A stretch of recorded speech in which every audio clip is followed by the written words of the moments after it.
दोस्तों, जो लोग लगभग 30-32 वर्ष की उम्र के हैं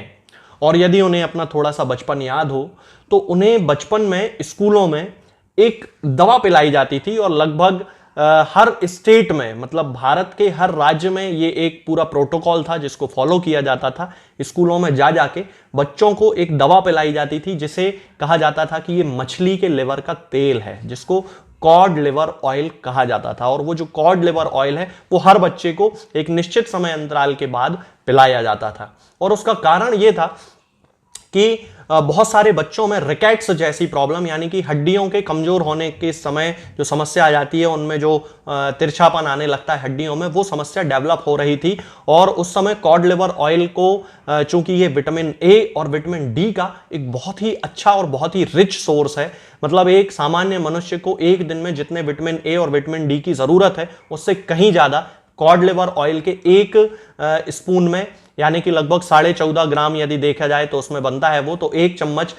में उतना ज्यादा विटामिन ए और विटामिन डी पाया जाता है, जो कि बच्चों के लिए बहुत ही ज्यादा जरूरी था। और इसीलिए भारत के हर राज्य में लगभग हर बच्चे को वो पिलाया जाता था। स्कूल में जाके वो दवा जो है वो पिलाई जाती थी। तो ये जो कॉड लिवर ऑयल है, ये कॉड एक मछली होती है, उसके लिवर से बनने वाला एक तेल होता है। और उसमें यदि देखा जाए तो उसमें ओमेगा फैटी एसिड्स भी जो होते हैं वो बहुत ज़्यादा मात्रा में पाए जाते हैं। इसीलिए इसका उपयोग एक सेकेंडरी प्रोफाइलैक्टिक के रूप में हार्ट अटैक के बाद जब पेशेंट को ठीक होने में, रिकवरी करने में ज़्यादा ज़रूरत है न्यूट्रिएंट्स की, उस समय ओमेगा फैटी एसिड्स बॉडी में बहुत ज़्यादा हेल्पफुल होते हैं। तो cod liver oil omega fatty acids का भी एक बहुत ही अच्छा रिसोर्स है। उस कंडीशन में भी ओमेगा फैटी एसिड्स को पाने के लिए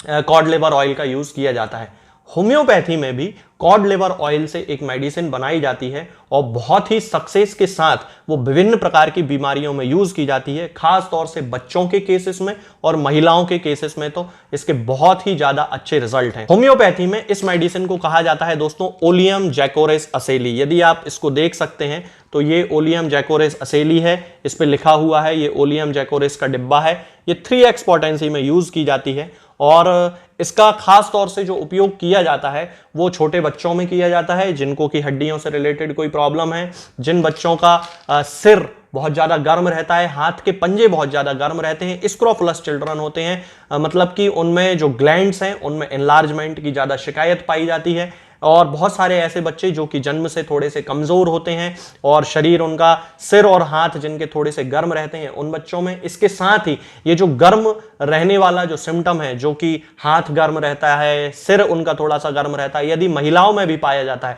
तब उस कंडीशन में भी उनकी न्यूट्रिशनल डेफिशिएंसी को, यानी कि उनके खान पान से संबंधित किसी भी प्रकार की कमी को दूर करने के लिए और खास तौर से आंखों की ज्योति बढ़ाने के लिए, क्योंकि विटामिन ए का बहुत ही रिच सोर्स है और विटामिन डी का भी बहुत रिच सोर्स है, तो हड्डियों के एक सप्लीमेंट के रूप में, विटामिन डी के एक सप्लीमेंट के रूप में इस कॉड लिवर ऑयल से बनने वाली मेडिसिन ओलियम जैकोरेस असेली, जिसका पूरा नाम है, 3x पोटेंसी में इसका जनरल यूज होम्योपैथी में किया जाता है। तो आज मैं इस वीडियो में आपको इसी मेडिसिन के सारे सिम्टम्स के बारे में बताऊंगा कि हम बच्चों में किस तरह के सिम्टम्स देख के इस मेडिसिन को शुरू कर सकते हैं और महिलाओं में किस किस बीमारी में ये खास तौर से उपयोग की जाती है। तो चलिए दोस्तों शुरू करते हैं। सबसे पहले मैं आपको यहां बता देना चाहता हूं कि ये जो ओलियम जैकोरेस असेली होती है ये इस तरह की टैबलेट के फॉर्म में आती है। आप देख सकते हैं ये टैबलेट्स होती हैं और इस तरह की ये टैबलेट के फॉर्म में आती है। आप देख लीजिए, इस तरह की एक टैबलेट है जिसके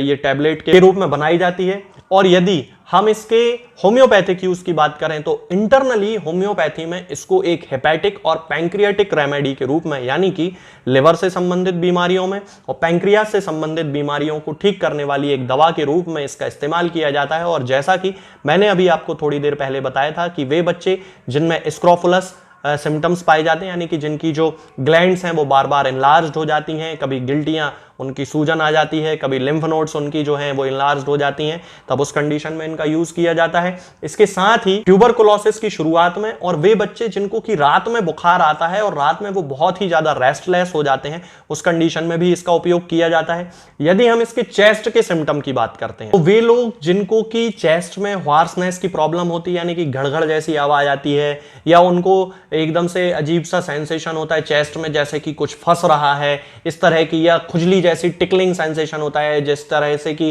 गुदगुदी चल रही है या खुजली चल रही है, इस तरह का सेंसेशन होता है, तब उस केसेस में इसका यूज किया जाता है। इसके साथ ही जिन लोगों को सूखी खांसी इस सिम्टम के साथ एसोसिएटेड होती है और हुपिंग कफ जैसे सिम्टम्स उनमें आने लगते हैं और ये जो सिम्टम्स होते हैं ये रात में एग्रावेट हो जाते हैं, तब उस कंडीशन में इस मेडिसिन का यूज किया जाता है। और इसके साथ साथ ही जिन लोगों को छाती में यानी कि चेस्ट में ऐसा लगता है जैसे कि उनको कहीं चोट लग गई है और उसके जैसा दर्द होता है, सोरनेस जिसे कहा जाता है, वैसा कहीं कोई दर्द होता है, तब उस कंडीशन में इसका उपयोग करते हैं। और पैल्पिटेशन के केसेस जिनमें कि दिल की जो धड़कन है वो अनियंत्रित रूप से बढ़ जाती है और पूरे शरीर में वो जो धड़कन है महसूस होती है, तब उस कंडीशन में भी इसका यूज करते हैं। और ये जो पैल्पिटेशन की प्रॉब्लम होती है दोस्तों, ये न्यूट्रिशन की कमी से ही ज्यादातर देखी जाती है, क्योंकि बच्चे हो या एडल्ट हो जिसमें भी इस तरह के न्यूट्रिशन के केसेस यानी कि उनको पूरी तरह जो पोषण है उनके शरीर में नहीं मिल रहा है, तब उस कंडीशन में इस मेडिसिन का यूज किया जाता है।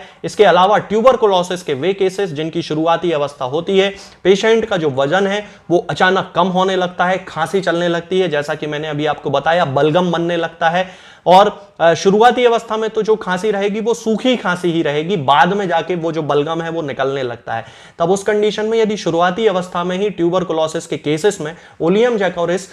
का यूज करना शुरू कर दिया जाए तो उसके बहुत ही अच्छे रिजल्ट मिलते हैं, पेशेंट की जो रिकवरी होती है वो फास्ट हो जाती है। यहां पे मैं क्लियर कर देना चाहता हूं कि ये ट्यूबरकुलोसिस की मेडिसिन नहीं है। ट्यूबरकुलोसिस के लिए जो एटीटी ड्रग्स जो यूज की जाती हैं, जो एक पूरा प्रोटोकॉल है 6 महीने 9 महीने वाला, वो यूज करना चाहिए और पेशेंट फिजिशियन से पूरी तरह कंसल्ट करने के बाद ही उसको स्टार्ट करना चाहिए। लेकिन उसके साथ साथ आप एक टॉनिक के रूप में इस मेडिसिन का यूज कर सकते हैं, जो कि एक बहुत सेफ होम्योपैथी मेडिसिन है और इसका कोई भी साइड इफेक्ट नहीं है। यदि हम इसके फीवर की बात करें तो जैसा कि मैंने अभी आपको बताया था कि वे लोग जिनको कि फीवर के साथ रेस्टलेसनेस बहुत ज्यादा होती है और खास तौर से उनका जो फीवर होता है वो रात में बढ़ जाता है,